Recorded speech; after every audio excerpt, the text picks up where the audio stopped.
ओम नमः शिवाय। श्री शिव पुराण महात्म, 5वां अध्याय।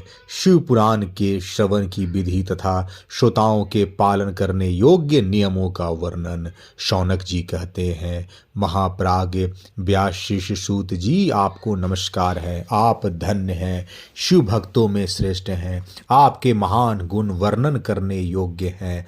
अब आप कल्याणमय शिव पुराण के श्रवण की विधि बतलाइए, जिसे सभी श्रोताओं को संपूर्ण उत्तम फल की प्राप्ति हो सके। सूत जी ने कहा, मुने शौनक, अब मैं तुम्हें संपूर्ण फल की प्राप्ति के लिए शिव पुराण के श्रवण की विधि बता रहा हूँ। पहले किसी ज्योतिषी को बुलाकर दान मान से संतुष्ट करके अपने सहयोगी लोगों के साथ बैठकर बिना किसी विघ्न बाधा के कथा की समाप्ति होने के उद्देश्य से शुद्ध मुहूर्त का अनुसंधान कराएं और प्रयत्न पूर्वक देश देश में स्थान स्थान पर यह संदेश भेजें कि हमारे यहाँ शिव पुराण की कथा होने वाली है। अपने कल्याण की इच्छा रखने वाले लोगों को उसे सुनने के लिए अवश्य पधारना चाहिए। कुछ लोग भगवान श्री हरि की कथा से बहुत दूर पड़ गए हैं। कितने ही स्त्री शूद्र आदि भगवान शंकर की कथा कीर्तन से वंचित रहते हैं। उन सबको भी सूचना हो जाए, ऐसा प्रबंध करना चाहिए। देश देश में जो भगवान शिव के भक्त हों तथा शिव कथा के कीर्तन और श्रवण के लिए उत्सुक हों, उन सबको आदर पूर्वक बुलवाना चाहिए और आए हुए लोगों का सब प्रकार से आदर सत्कार करना चाहिए। शिव मंदिर में, तीर्थ में, वन प्रांत में अथवा घर में शिव पुराण की कथा सुनने के लिए उत्तम स्थान का निर्माण करना चाहिए। केले के खंभों से सुशोभित एक ऊंचा कथा मंडप तैयार कराएं। उसे सब ओर फल पुष्प आदि से तथा सुंदर चंदोवे से अलंकृत करें और चारों ओर ध्वजा पताका लगाकर तरह तरह के सामानों से सजाकर सुंदर शोभा संपन्न बना दें। भगवान शिव के प्रति सब प्रकार से उत्तम भक्ति करनी चाहिए। वही सब तरह से आनंद का विधान करने वाली हैं। परमात्मा भगवान शंकर के लिए दिव्य आसन का निर्माण करना चाहिए तथा कथावाचक के लिए भी एक ऐसा दिव्य आसन बनाना चाहिए जो उनके लिए सुखद हो सके। मुने, नियम पूर्वक कथा सुनने वाले श्रोताओं के लिए भी यथा योग सुंदर स्थानों की व्यवस्था करनी चाहिए। अन्य लोगों के लिए साधारण स्थान ही रखना चाहिए, जिसके मुख से निकली हुई वाणी देहधारियों के लिए कामधेनु के समान अभिष्ट फल देने वाली होती है। उस पुराण वेता विद्वान वक्ता के प्रति तुच्छ बुद्धि कभी नहीं करनी चाहिए। संसार में जन्म तथा गुणों के कारण बहुत से गुरु होते हैं, परंतु उन सब में पुराणों के ज्ञाता विद्वान ही परम गुरु माना गया है। पुराण वेता पवित्र, दक्ष, शांत, ईर्ष्या पर विजय पाने वाला, साधु और दयालु होना चाहिए। ऐसा प्रवचन कुशल विद्वान इस पुण्यमयी कथा को कहे। सूर्योदय से आरंभ करके 3:30 पहर तक उत्तम बुद्धि वाले विद्वान पुरुष को शिव पुराण की कथा सम्यक रीति से बांचनी चाहिए। मध्याह्न काल में 2 घड़ी तक कथा बंद रखनी चाहिए, जिससे कथा कीर्तन से अवकाश पाकर लोग मल मूत्र का त्याग कर सके। कथा प्रारंभ के दिन से एक दिन पहले व्रत ग्रहण करने के लिए वक्ता को क्षौर करा लेना चाहिए। जिन दिनों कथा हो रही हो उन दिनों प्रयत्न पूर्वक प्रातःकाल का सारा नित्य क्रम संक्षेप में ही कर लेना चाहिए। वक्ता के पास उसकी सहायता के लिए एक दूसरा वैसे ही विद्वान स्थापित करना चाहिए। वह भी सब प्रकार के संशयों को निवृत्त करने में समर्थ और लोगों को समझाने में कुशल हो। कथा में आने वाले विघ्नों की निवृत्ति के लिए गणेश जी का पूजन करे। कथा के स्वामी भगवान शिव की तथा विशेषता शिव पुराण की पुस्तक की भक्ति भाव से पूजा करे तत्पश्चात उत्तम बुद्धि वाला श्रोता तन मन से शुद्ध एवं प्रसन्न चित्त हो आदर पूर्वक शिव पुराण की कथा सुने।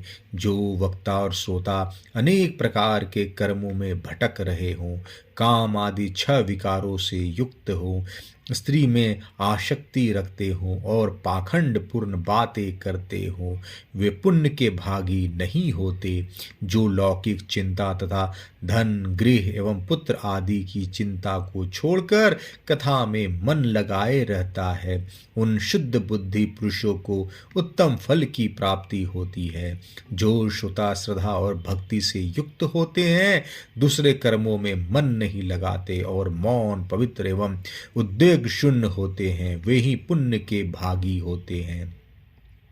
सूत जी बोले, शौनक, अब शिव पुराण सुनने का व्रत लेने वाले पुरुषों के लिए जो नियम है उन्हें भक्ति पूर्वक सुनो। नियम पूर्वक इस श्रेष्ठ कथा को सुनने से बिना किसी विघ्न बाधा के उत्तम फल की प्राप्ति होती है। जो लोग दीक्षा से रहित हैं, उनका कथा श्रवण में अधिकार नहीं है। अतः मुने कथा सुनने की इच्छा वाले सब लोगों को पहले वक्ता से दीक्षा ग्रहण करनी चाहिए। जो लोग नियम से कथा सुने, उनको ब्रह्मचर्य से रहना, भूमि पर सोना, पत्तल में खाना और प्रतिदिन कथा समाप्त होने पर ही अन्न ग्रहण करना चाहिए। जिसमें शक्ति हो वह पुराण की साप्ताहिक उपवास करके शुद्धता पूर्वक भक्ति भाव से उत्तम शिव पुराण को सुने। इस कथा का व्रत लेने वाले पुरुष को प्रतिदिन एक ही बार हविष्यान भोजन करना चाहिए। जिस प्रकार से कथा श्रवण का नियम सुख पूर्वक सद सके वैसे ही करना चाहिए। गरिष्ठ अन्न, दाल, जला अन्न, सेम, मसूर, भाव दूषित तथा बासी अन्न को खाकर कथाव्रती पुरुष कभी कथा को न सुने। जिसने कथा का व्रत ले रखा हो वह पुरुष प्याज, लहसुन, हींग, गाजर, मादक वस्तु तथा अमिष कहीं जाने वाली वस्तुओं को त्याग दे। कथा का व्रत लेने वाले पुरुष काम, क्रोध आदि 6 विकारों को, ब्राह्मणों की निंदा को तथा पतिव्रता और साधु संतों की निंदा को भी त्याग दे। कथाव्रती पुरुष प्रतिदिन सत्य, शौच, दया, मौन, सरलता, विनय तथा हार्दिक उदारता इन सद्गुणों को सदा अपनाए रहे। श्रोता निष्काम हो या सकाम, वह नियम पूर्वक कथा सुने। सकाम पुरुष अपनी अभिष्ट कामनाओं को प्राप्त करता है और निष्काम पुरुष मोक्ष पा लेता है। दरिद्र, क्षय का रोगी, पापी, भाग्यहीन तथा संतान रहित पुरुष भी इस उत्तम कथा को सुने। काक, बंध्या आदि जो 7 प्रकार की दुष्टा स्त्रियां हैं वे तथा जिसका गर्भ गिर जाता है वह, इन सभी को शिव पुराण की उत्तम कथा सुननी चाहिए।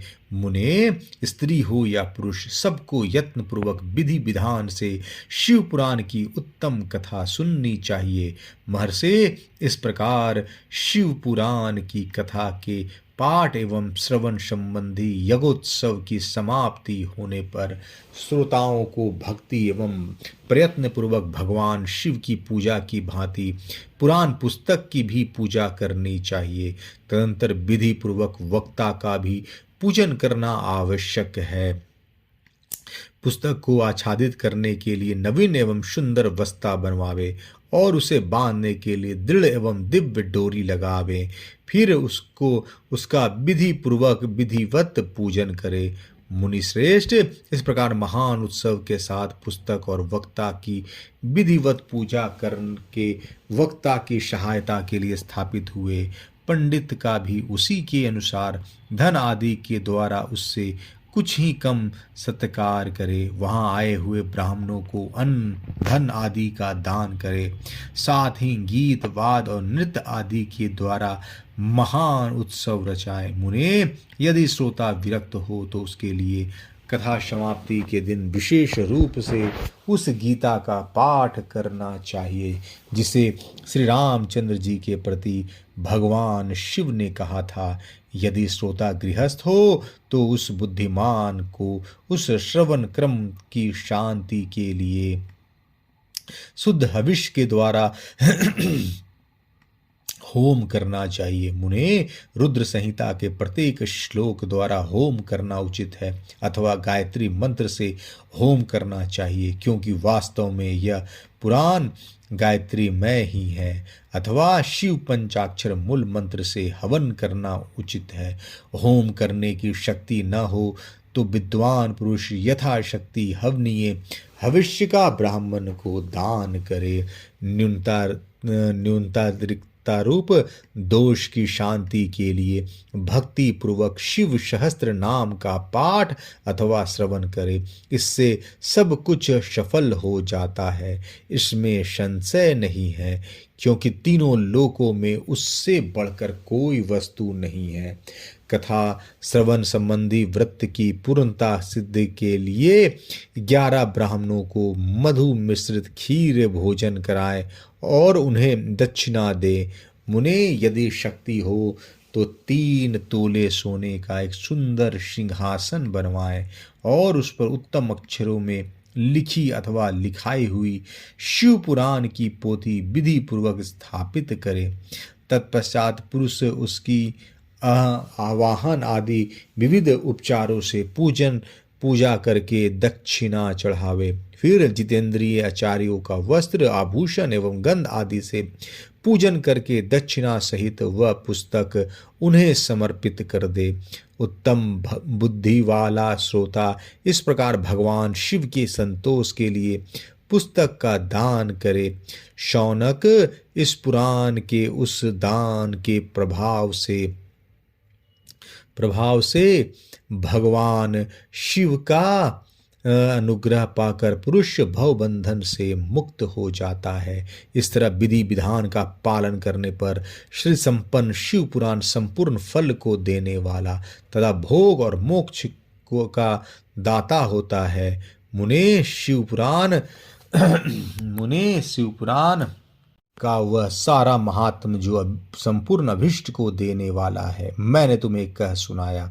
अब और क्या सुनना चाहते हो? श्रीमान शिव पुराण समस्त पुराणों के भाल का तिलक माना गया है। यह भगवान शिव को अत्यंत प्रिय, रमणीय तथा भव रोग का निवारण करने वाला है। जो सदा भगवान शिव का ध्यान करते हैं, जिनकी वाणी शिव के गुणों की स्तुति करती है और जिनके दोनों कान उनकी कथा सुनते हैं, इस जीव जगत में उन्हीं का जन्म लेना सफल है। वे निश्चय ही संसार सागर से पार हो जाते हैं। भिन्न भिन्न प्रकार के समस्त गुण जिनके सच्चिदानंद मैं स्वरूप का कभी स्पर्श नहीं करते, जो अपनी महिमा से जगत के बाहर और भीतर भासमान है तथा जो मन के बाहर और भीतर वाणी एवं मनोवृत्ति रूप में प्रकाशित होता है, उन अनंत आनंद घन रूप परम शिव की मैं शरण लेता हूँ। 5वां अध्याय समाप्त। ओम नमः शिवाय। हर हर महादेव।